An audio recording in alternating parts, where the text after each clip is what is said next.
رسول الله صلی الله علیه وسلم غوندې شان ورپورن خطه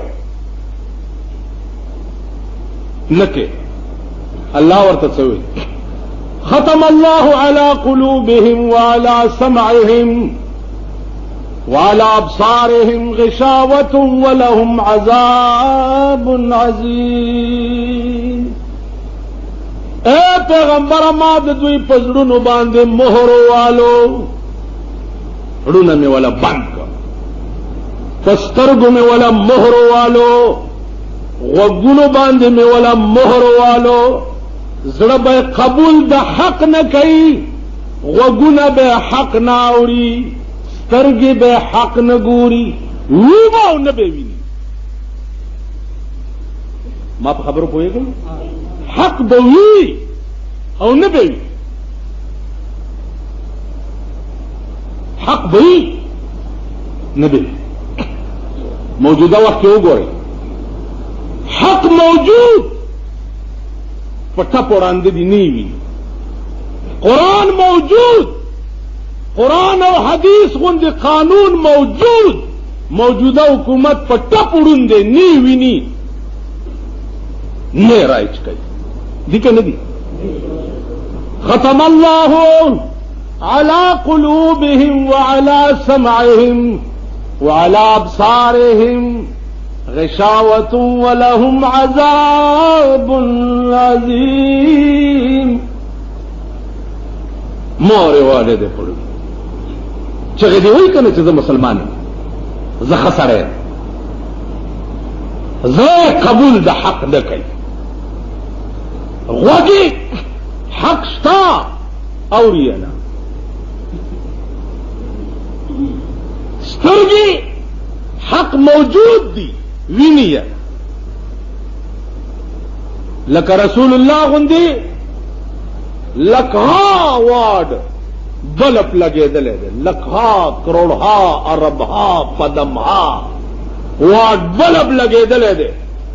دومره عظیم رڼا موجود ده او ابو جهل پټه پړون دی نی دومره عظیم رڼا موجود ده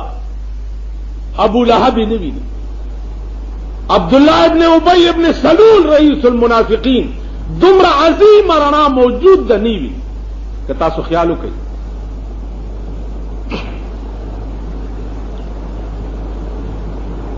په دې حیواناتو کې څه حیوانات داسې دي چې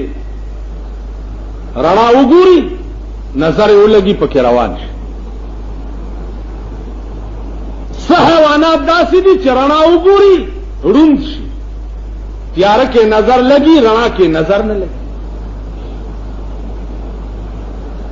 خاپیرک دا د شپې چې ګرځي د رڼا شي چرته دیوال پورې لیوي پټه پړون دي نظر نه لګي رڼا کې نظر نه لګي او تیاره کې وګورئ د شپې ګرځي. وای د رسول الله صلی الله علیه وسلم دنیا ته راتلو مثال داسې و لکه په یکدم تیاره کې د 1000 واټ بلب بل شي سپینه رڼا شي. نو حیوانات بیا دو قسمه دي یو قسم حیوان دا دی چې رڼا وګوري نو ولا رامنډه کی